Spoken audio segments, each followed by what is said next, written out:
Hello what's up guys. आज हम बात करेंगे ग्लूटेन के बारे में। ये एक रिक्वेस्ट थी एक भाई से कि आप ग्लूटेन के बारे में थोड़ा सा इन्फॉर्मेटिव वीडियो बनाइए। तो आज मैं वो आपको ग्लूटेन के बारे में बताऊंगा कि ग्लूटेन बेसिकली है क्या। देखो, ये इस वर्ड से हम सब फैमिलियर हैं, सबको पता है, सबने सुना है कि ग्लूटेन है, लेकिन एक्चुअली में ग्लूटेन क्या है और इसकी ये वाकई में हार्मफुल है या नहीं है, उसके बारे में मैं आज आपको बताऊंगा। कुछ टाइम से ये वर्ड जो है ना, ये बहुत ही उछल रहा है। ग्लूटेन एक डाइट ट्रेंड बन चुका है बेसिकली। इतना बज़ है इसके अराउंड कि लोगों को क्लैरिटी बहुत कम है कि ये बेसिकली हार्मफुल है या नहीं है आप लोगों के लिए। तो वो मैं आज आपको क्लियर करता हूँ इस वीडियो में। ग्लूटेन जो है ना, बेसिकली वो एक इनसॉल्युबल प्रोटीन है जो कि दो प्रोटीन से बनता है। एक हो गया आपका जिलेटिन और दूसरा होता है आपका ग्लूटेनिन। तो जो जिलेटिन है वो आपका सबसे रिस्पॉन्सिबल है, आपका जो एडवर्स हेल्थ इफ़ेक्ट्स होते हैं ग्लूटेन के, तो जिलेटिन की वजह से वो होते हैं बेसिकली। जो ग्लूटेन है ना, ये बेसिकली आपको मिलता है ग्रेन्स में भी आपको व्हीट में मिलेगा, राई में मिलेगा, बार्ले में आपको मिलेगा। ये आपने आटा देखा है, वो इतना स्टिकी और वो इतना स्ट्रेची क्यों होता है? वो इसी वजह से होता है क्योंकि उसमें ग्लूटेन प्रेजेंट होता है। आपके ब्रेड में ग्लूटेन है, रोटी खाते हो आप, उसमें ग्लूटेन है। तो ग्लूटेन तो हम बहुत टाइम से खाते आ रहे हैं, आज भी खा रहे होंगे, लेकिन फिर प्रॉब्लम किधर आती है? देखो, ग्लूटेन मोस्ट ऑफ दी जो हेल्दी इंडिविजुअल्स होंगे ना, उनको ग्लूटेन की प्रॉब्लम नहीं होगी। ग्लूटेन की प्रॉब्लम होगी जिन लोगों को एक सर्टेन हेल्थ कंडीशंस हैं।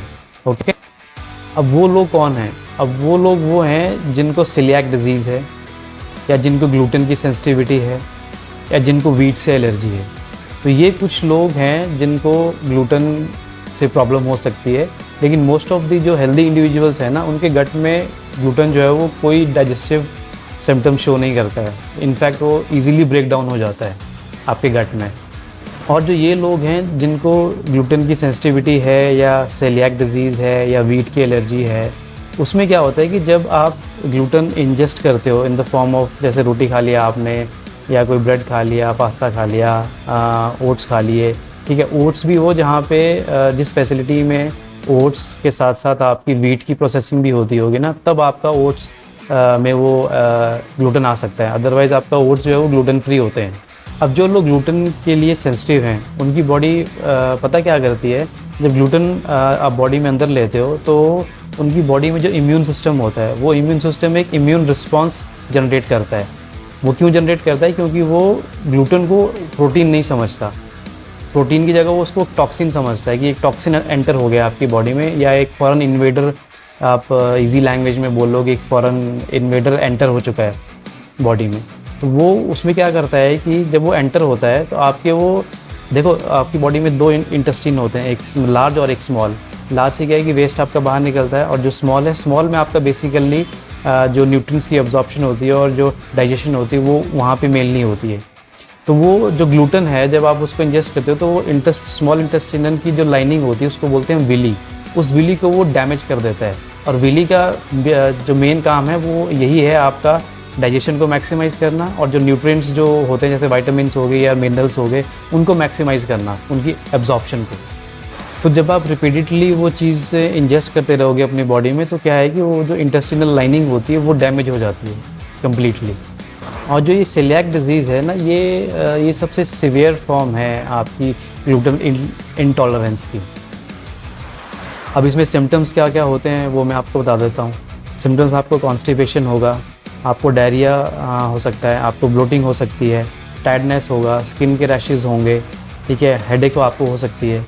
तो ये बहुत सारे ऐसे कॉमन सिम्टम्स हैं जो कि आपको सेलियाक डिजीज़ के लिए होते हैं। अब कई बार ऐसा होता है कि कई लोगों को सेलियाक डिजीज़ है लेकिन उनको पता नहीं है कि उनको सेलियाक डिजीज़ है। तो उसके लिए वो क्या करें?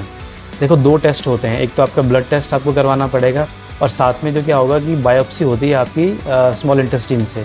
वो एक टिश्यू लेंगे वहाँ से, स्मॉल इंटेस्टाइन से, और उसको डैमेज के लिए आपको चेक करेंगे कितना वो डैमेज हुआ है। मैंने जो आपको सिम्टम्स बताए हैं वो सिम्टम्स सेलियाक डिजीज़ के हैं, ठीक है। लेकिन कई बार हो सकता है कि लोगों को सेलियाक डिजीज़ हो लेकिन वो सिम्टम्स ना हो उस तरह के, तो वो सिम्टम्स भी वेरी करते रहते हैं। तो इस तरह से क्या है कि डॉक्टर्स के लिए भी कई बार चैलेंजिंग हो जाता है ये डायग्नोज करना। In fact 80% of the people with Sellick disease उनको पता ही नहीं है कि उनको है ये चीज़। इसीलिए फिर वो डॉक्टर्स जो है ना वो 2 टेस्ट रेकमेंड करते हैं, एक आपका ये ब्लड टेस्ट हो गया और दूसरा आपका ये बायोप्सी जो होती है स्मॉल इंटेस्टाइन से, तो ये ज़रूरी है। ब्लड टेस्ट अगर पॉजिटिव आता है तो ये जो दूसरा जो सेकंड टेस्ट है बायोप्सी फ्रॉम स्मॉल इंटेस्टाइन, वो ये कंफर्म करने के लिए होता है कि आपको ग्लूटेन की प्रॉब्लम है या नहीं है। लेकिन आप लोगों को चिंता करने की ज़रूरत नहीं है, क्योंकि आपको सिर्फ सिंपल से अपने लाइफस्टाइल चेंजेस करने हैं। आपको ग्लूटेन फ्री फूड्स खाना है, ठीक है, होल फूड्स आप खाइए जिसमें ग्लूटेन नहीं है। It's just small changes that you have to make, और कुछ भी नहीं है। ज़्यादा कोई इतना डरने वाली बात नहीं है कि मुझे ग्लूटेन की सेंसिटिविटी है तो मैं कैसे सर्वाइव कर पाऊँगा, इतना सोचने की ज़रूरत नहीं है। अगर आप व्हीट नहीं खा सकते तो आपके पास ऑप्शंस बहुत हैं। बक व्हीट है आपके पास, कुट्टू का आटा जिसको बोलते हैं, ठीक है। ओट्स का आटा आप ले सकते हो, चावल का आटा है वो खाइए, आलमंड का आटा है वो भी आप यूज़ कर सकते हो, ठीक है। होल फूड्स में जो आपका फ़िश आ गया, मीट हो गए, डेयरी हो गई, वेजीज़ हो गए, लेग्यूम्स हो गई, नट्स हो गए, तो ये बहुत सारे ऑल्टरनेटिव्स हैं आप लोगों के पास। तो ऐसा नहीं है कि जिसको ग्लूटेन की प्रॉब्लम है तो वो और चीज़ें नहीं खा सकता, उनको और चीज़ें ही खानी पड़ेंगी, ठीक है। यही एक सबसे बड़ा ऑल्टरनेटिव है ग्लूटेन फ्री डाइट। बहुत ही सिंपल सी लाइफस्टाइल चेंजेस आपको करने हैं ग्लूटेन फ्री डाइट लेने के लिए, ठीक है, और कोई डिफ़िकल्ट नहीं है। तो ये था मेरा इन्फॉर्मेटिव वीडियो ऑन ग्लूटेन। तो जिसको भी ग्लूटेन की सेंसिटिविटी है या जिसको ग्लूटेन की प्रॉब्लम है उसको ज़्यादा कुछ नहीं करना है, थोड़े से लाइफस्टाइल चेंजेस करिए एंड सब कुछ ठीक होगा। किसी और टॉपिक के ऊपर भी अगर आप चाहते हैं कि मैं कुछ डीप इन्फॉर्मेशन आप लोगों को अपने वीडियोस के थ्रू दूं, तो आप मुझे कमेंट सेक्शन में लिख के बताइए। मैं कोशिश करूंगा कि मैं उनको बनाऊं अच्छे तरीके से। और कुछ टाइम के बाद मैं एक सीरीज़ भी शुरू करने वाला हूं जिसमें मैं सप्लीमेंट्स के बारे में आपको बताऊंगा, ठीक है। उनके रिव्यूज़ बेसिकली कि उनकी आपको रिक्वायरमेंट है या नहीं है, या कौन कौन से सप्लीमेंट्स हैं जो आप ले सकते हो या नहीं ले सकते हो। Stay healthy and happy, love you all.